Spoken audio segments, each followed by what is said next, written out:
Welcome race fans here for round number 6 here at Road America here. This road course was notorious for a lot of these drivers here, and it was proved to be challenging throughout a lot of the field as 42 cars round out the uphill straightaway. Blake McKinney and James Richardson lead the green flag here. And there you see those two cars, both Ford and Toyota. There it is, green flag is out. We are racing here at Road America, and already you see TJ Martin already going to the bottom of the track there. He's trying to make a third lane there, looking underneath car number 12. And Richardson already able to pull off away from the start as the rest of the field trying to scatter their way across the track, gaining as much track position as they can. Near the back, they're getting scattered, and Matt DeLeo gets turned. The two cars spins around into the grass, and he's able to keep on going, but a rocky start for the Ike Durbin Incorporated entry there. As looking at the front of the field here, James Richardson off to a wonderful start. The battle for last would heat up when Max Luger and Rob Evans would battle really hard in the kink, but it doesn't work, and Luger slams the kink wall and pretty much gives himself and his car a lot of damage, and already enough speed from the S3 Motorsports team in terms of lacking. And well, for them, they are already going to have some issues early on, as you can see the back end damage of that 29. More lap 1 troubles would strike here when Jack Halleck got turned off the bumper of Kyle Keith, sending the 59 for a spin. And looking further up, you see a couple more cars battling it out. Jeffrey White in the titanium entry trying to find a way around, and he goes off into the sand trap there, and looks like that was a common area for a lot of drivers to make mistakes in practice, and it looks like that will be applied here for the race. A tough break for Jeffrey White and a rough start for the titanium entry. There's been a good battle within the top 20 area between Vince Freeze, one of the rookies in the series, and Oliver McDaniels in the number 10 Liftmaster Chevrolet. McDaniels trying to go on the inside there, and it looks like the lines are going to intertwine here and inverse. As the 10 goes into the gravel there, Vince Freeze going to try and attack and defend his line there. James Shelley in the Dodge there. I almost said Schwelly there, but that would have been really disastrous. As there you see Freeze still on that inside groove there in the carousel. He's got the advantage that time around. You see the 26, oh man, almost got to the quarter panel of the 10. And that would have been really close there. Vince Freeze shoving James Shelley way down to the bottom there. And here comes Jack Porkins there to try and attack. He's going to take the spot away from James Shelley, and now he's on the attack to get Vince Freeze and do an overtake. On him, he's got the draft, and he's going to try to use a bit of a slingshot maneuver to get around that 26. A late dive bomb to the inside. Freeze tries to defend, drove it wide, and just like that, Jack Porkins able to get 2 spots in one go within that lap, as Vince Freeze continues to drop back here, but he's not doing too bad so far here for the Titanium Motorsports entry, as you see Shelley going wide and Caleb Farrell being able to take advantage of that. I want to give a bit of a shout out to Eric DeMax. He started this race 42nd on the grid, and now he's sliced his way through traffic. He is now inside the top 25, looking to get a top 20. As of now, he's side by side with Alishiva Stallards there in the 81 for Red Stallion, and the 81 drives it really wide into the final corner. And the 81 spins into the tires there, and it looks like that car is going to stall in the sand trap there. And there goes another victim, wiped out in that final corner. Blake McKinney has been continuing to drop backwards throughout this field. The car definitely not handling as well as it did in qualifying. Hannah Allen right on the bumper of the 12 there, and she gets into the back of the 12 there. McKinney way off the track, no grip whatsoever, and he slams the tire barriers into the final corner. And out of the race goes the Fisher Motorsports entry. Blaze McKinney's day comes to an end and a close here at Road America. TJ Martin has done a good job of managing his tires, and now he is catching James Richardson. The Turner Performance teammates are doing a great job dominating this field so far in the top 2. But look who's in third, Alex Benyako. Yako, the rookie, doing a great job in that 8 Reese's Chevrolet for CM Racing. And remember, CM Racing won this race last year with Johnny Gardner in the 33. And there you see Jake West now coming down pit lane. He's going to be one of the first few takers and it looks like he might try and go for that undercut strategy here. Car number 4, the points leader coming into this race. Jake West trying to keep his consistency up on point. Looks like car number 4 is going to go for a quickie stop here. Let's see the pit stop it takes for that 4 team to take it. It looks like, I'm going to bet you it might be a 2-tire stop, 4-tire stop here. Let's see, West taking the right side tires of his car. And there looks like they're picking up some gas, and there it is, only a 2-tire stop for the 4, so they're trying to gain some time on the leaders here. Not quite sure how that's going to really work here, but let's see where the rest of the field pans out. Eric DeMax has his sights on Vince Freeze right now, but here he comes. Oh, he drove it wide. He's another victim of the circumstances. Now he's in the tires, and there goes a top 20 run for Eric DeMax. He was climbing through the field like sliced butter, and now he has been the car as well, another victim of that final corner. Corey Williams has been silently running in the 4th spot, but he's got to get around Jeffrey White, and he's not able to in the kink there, and look who's right behind him. That is John Hart. He's going to try and go to the right lane there and see if he can get that advantage on the inside groove there. Corey Williams on the bumper of Jeffrey White, and he's going to try and shove him off, and he does, bumps him out of the way, and Corey Williams splitting through Arndt and White there. And Arndt gets nearly shoved off the track there. John Arndt not too far behind them. He wants to get that spot. And Corey Williams hesitates a bit there, gets too late on the brakes. And John Arndt able to outbrake Corey Williams there. Actually let Corey Williams make a mistake there. Good racing there from John Arndt. Good experience from that 88 team there. And John Arndt moves up to 4th. For Vince Freeze, his day is gonna come to an end when the motor grenades from the 26th there. Vince Freeze was actually having a solid run in the mid-pack area. And with that said and done, there goes a perfect day for Vince Freeze. He was looking impressive for only the very few starts he's had. Actually only 1 start, I believe, at Darlington, and now he is out of the race because of that. Lap cars are continuing to be a nuisance here. This time it's Hannah Allen trying to get around Jeffrey White again, and the 0 struggling to get around him, similar to what happened with Corey Williams and John Arndt. And here comes Sean Angel. Angel's been trying to get some late ground here in this season, now behind Jeffrey White. And here they come into the corner, and Angel is not happy and shoves the 22 way off the track and into the gravel there. And I think that's really what they wanted to see, honestly. They didn't want to see any more lap cars in the way, but now they've got to deal with stalwarts there. But Sean Angel trying to close in on Hannah Allen, the lap car in the way. There's Aiden Shepard in the 60 there. He's been making his way up as you see the cars coming down pit lane. It looks like the rest of our leaders have decided to pit this time around. We're going to see if there's anybody that stays out. We know Jake West came in, so let's see where that 4 pans out.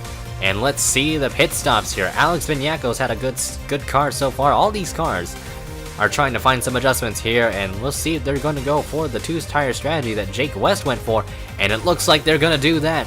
Richardson out first, good stop for him, and nearly hits that wall there, and there is TJ Martin right behind them there. Good stop from the 71, what a fantastic stop from that team there.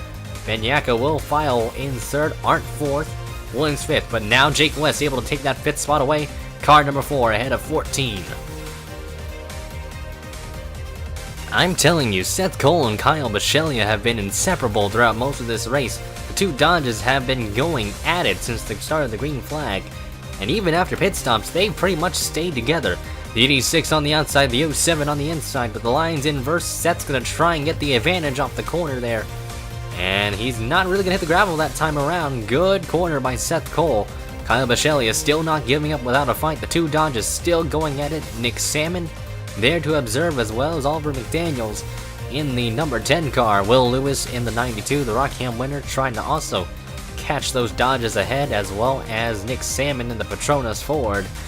But Kyle Bichelia able to take the spot away from Seth Cole there, but Nick Salmon trying to look low, not able to in the kink, and Oliver McDaniels is going to have a huge run on that 94. Bob's to the right there, looks underneath that 94 there, and he's going to have the advantage there. The mate's car a lot faster than that United Emirates racing car, and McDaniels goes to the inside there, and Salmon trying to take it back, not able to, and Nick Salmon losing some spots just like that. That's the part of racing here, but Michele and Seth Cole are still together, even after those battles. Jake West has been hounding John Arndt throughout most of this lap so far. He is getting impatient with that 88. West wants to get as many positions as he can. He's gonna go on the outside this time around, dives it in really deep. Arndt tries to recuperate, trying to get a good entry in center, but not able to as West gets the launch off the corner. The two of them are still side by side up the hill, and in the long straightaway they come. Jake West has the advantage, but John Arndt is going to fight back. Arndt has fresher tires than Jake West by a lap or so, and the 4 car still stuck on that outside line. Arndt looking low, and this gives more time for Corey Williams in the 14 there you see in the back, also to try and catch those two battling it out. West still fighting strong on the outside, good defending and respect from both of them. They haven't really raced that dirty so far, even though I said that they were running out of patience, but even so, they are still racing with enough space. There's some solid racing between the two of them. Remember, they have a technical alliance there, but West still has the nose underneath the 88. Backs off, gives Arndt a bit of a bump there into the corner there, into that hard braking zone. And let's see, West still fighting back on that inside groove there. Arndt still trying to hold on. And Arndt has his nose right ahead of the 4. The 4 drives it in deep and into the gravel, and that's going to settle the deal here. And John Arndt's going to take the spot away from Jake West. Issues for car number 27, Daniel Bouchard. Having issues with his Toyota, and it looks like that car is going to stall on the uphill. And Bouchard wasn't running too bad on the track. Not the best run, but he is out of the race because of that tough break for the 27. A solid battle in the middle pack here between DeLeo and Carly McDowell. Matt DeLeo, remember, spun out on lap 1, so he's trying to really recover from some lost ground he received there. Looking on the inside of McDowell. McDowell defending her line as much as she can. She had a really rocky season last year, nearly trying to get some bit more success as DeLeo went into the grass there. And the 2 still has his nose underneath the 70. Diving it in really deep there. McDowell goes wide. You see Alexander Rowe in the 05. They have actually found some speed in that car after their first pit stop, so looks like they're going to try and get themselves a top 20. But the two of them are still side by side. McDowell has the advantage off the corner there. She holds onto the spot there, but Matt DeLeo's right there behind him, her in the kink. And the 2 cars still with a huge set of momentum right behind that Mustang. And it's that Dodge Power really trying to kick in here. They're really trying to find some speed again. And there's Rowe into the mix as well. The 05 machine, the new Kickstarter team there. The Flying Aces team to be exact. Now trying to get his track position around the 70 there. And it looks like he's going to be successful there, as the 05 is now inside the top 20. Let's give a shout to them. Carly McDowell drives it wide as a result there. She drove it in too deep. And that's going to cost her, as the 05 and the 2 are going to try and run away from her. The battle for 7th is on between Sean Angel and Hannah Allen. Those two have been battling it out throughout most of this race as well. There's Aiden Shepard in the 60. He might spoil the party, as the 6 and the 0 are still side by side. This has been a common battle area for a lot of these drivers. Allen's still stuck on that outside groove. She's going to drive it in really deep there. Almost got in the grass there. You didn't see any dust pick up, as the 0 dives it into the corner really deep there. Similar to a lot of the other drivers that have been trying to outbrake each other there. And Sean Angel still defending his line on the carousel corner. Has the advantage there. Aiden Shepard looks like he wants to go lower on the track. And to try and get around that 0 car, there's Anthony Marchese in the 66. He's been relatively quiet here in this race. He's running inside the top 10 as Jack Porkins also trying to peek his way inside the top 10 here. Rodriguez Racing has really found some speed with their cars this weekend. And though they aren't going to be top 5 cars probably by the end of this one, they might find some speed in the latter half of this season, no doubt.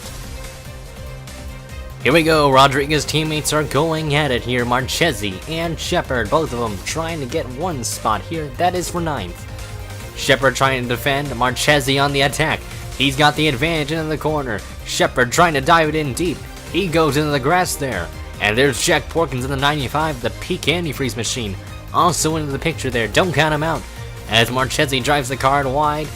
And look at Jack Porkins' excellent corner there. He's going to try and look underneath the 60 there. Marchese trying to get the spot there. Shepard diving it harder into the center there. Not able to get the exit off. But Marchese able to get that 9th spot. But Jack Porkins now going for the 10th one.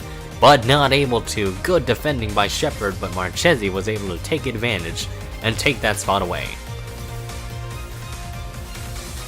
This is the money snub for these drivers here, especially the leaders. Richardson coming in, TJ Martin and the others pretty much pulling off the same strategy they were. Good stop by Richardson yet again. Martin didn't get as much. And Richardson slaps that wall, that opening that jutted out. And he's got right side damage to the 17, especially on that right front. That's really going to stress out that right front tire. I bet that could lead to a potential tire rub on the 17. And that's going to have to make Richardson become a lot more cautious there. But now, TJ Martin is right behind that 17. And don't forget, Alex Benyako is also still with them in that 3rd spot. He's been quietly running there all race. And he was catching TJ Martin before they entered pit lane. So, you might see that 8 car reach to the end. And there you see TJ Martin gave a bump to the 17 there. I think he actually miscalculated his braking just a bit there. I think that's the last thing he really wanted to do, was to run into his teammate there, but TJ Martin now trying to find a way, or has to figure out a way to get around James Richardson. And here they come, coming out of pit lane. Matt DeLeo got hit by Vance Conwell, and both of them went for a spin into the gravel there, and well, Conwell was not really having the best of runs for the Trailblazer team, but certainly they could have gotten some decent points today, and now the both of them are binned into that turn 1 sand trap. James Richardson's trying to hold on for dear life, but TJ Martin just has a better car, and with the damage on the 17, it's not helping his case. Martin looking on the inside. Benyako's gonna try and follow. Yako trying to take the spot away, and this is the assumption that those cars ahead of him that haven't pitted are pitting, which is the most likely chance that's gonna happen. That's got a high probability there. It looks like this is gonna be the battle for the lead here. Benyako now trying to reel in TJ Martin. The 8 car has found some speed in that Chevrolet, and it looks like they've made the right adjustments for this second stint. Seth Cole's been dropping back a few positions, but now it turns worse. He just hit Stallard there coming out of the pits. Who was coming out of the pit lane? Nothing really the 81 can do. It's just a terrible line to really just merge. And it's just unfortunate there. Seth Cole's going to be very unhappy there. Certainly not the result they wanted at the end. Here comes the rest of the leaders that have not pitted yet. Sean Angel, Hannah Allen, and pretty much the Rodriguez trio. Pretty much all pitted together, so they're all going for a team strategy there. Oliver McDaniel's there in the 10. Coming in, there you see the first wave of cars that pitted. TJ Martin and Benyako have pulled away from Richardson, and I believe that damage to that 17 has really hurt the handling of that car. And Richardson complaining he's had a tight car. And look at Alex Benyako, he's got a huge run into the corner, and he's got a nose underneath TJ Martin, and he's gonna take the race lead. Alex Benyako to the lead. Yako trying to now run away, as TJ Martin is now gonna have to be on the attack, as his first win of the season is gonna be a bit elusive here. He's gotta find a way to get around that 8 car. And looking in the corner, he wanted to give a bumper there, couldn't quite do it. But he is still on the bumper of Alex Benyako, the rookie for CM Racing, doing his best to try and defend his line in order to prevent that 71 car from passing him. Chevy and Fords have been battling it out throughout most of this season, and now it's still gone to this. Yako drives it wide there, but Martin is there to pounce. Benyako just doing all he can. He's got a lot of steam throughout most of this race. He's been a bit of an underdog throughout most of this race too, despite being consistent throughout this season. He runs top 5 in the points, but TJ Martin has been classified as one of the favorites, as well as Richardson and West. But right now, this is going to be a battle between these 2 cars, and that looks like that's going to be most likely the case here. Jack Porkins coming into the final corner has issues, and he becomes a victim and slides off into the tire barriers, and it looks like he's also gonna bend the car. And Jack Porkins has not really had the best of seasons for CM Racing here. I think he's one of the lowest running ones actually, but tough break for car number 95. A good battle for 17th has really raged on between Roush, Onskin, McDowell, and Shelley. Those drivers are all going at it. Shelley threads the needle and makes it 3 wide in the 40, and he's going to be able to take the spot away from both McDowell and Onskin there. Onskin hasn't really had the best car all race, obviously, as you can tell, but running near the mid-pack, that's kind of where Onskin's been running throughout most of the race and throughout qualifying. And now James Shelley on the charge here. He's moved up 2 spots, and now he's going to try and chase down Scott Roush, who's had a really quiet run in that 90 there, running part-time, basically running the road courses throughout. So you could keep an eye out on Scott Roush. He's not really going to win, I don't think, but he could give that team some good runs here. Well, it is owned by him after all, but Scott Roush doing a fantastic job in that 90. Here comes John Arndt on the move here, trying to pass the damaged James Richardson for position, and he's just got a lot of momentum coming into the corner there. Richardson trying to do the switchback maneuver on Arndt there. Arndt trying to fight back on the outside there. Richardson not giving up without a fight there, and the 17 rockets his way to the inside there. And John Arndt's going to have to do it again. He's got to try and use that horsepower to his advantage there and a lack of damage. And John Arndt just has better grip than James Richardson there in a much better handling race car. And Arndt takes the spot away. Richardson files back in line, but now Jake West and Corey Williams are going to try and attack that 17 here. Richardson continuing to plummet through the field here. West now on the bumper of that 17. Arndt trying to get around lap traffic here. And Jake West, what will he do to get around that 17 car? And looks like Jake West is going to really wait and see what he can do to find a hole in order to gain that advantage. And here he goes down the inside, looking very strong in the carousel. Passes the 17 and looks like he's going to try and pass that 65 simultaneously. And let's see if he get that run in the kink there. And yes, he does. What a job by Jake West there. Perfect overtakes there from that 14. And now he's going to try and chase down John Arndt. And Corey Williams there on the move. He's going to look underneath that 17. Late dive bomb into the corner there. Heavy braking. And Corey Williams makes it 3 wide, using the lap car as a pick. And then you see Jake West. He went a bit wide there, trying to get around John Arndt. Not able to.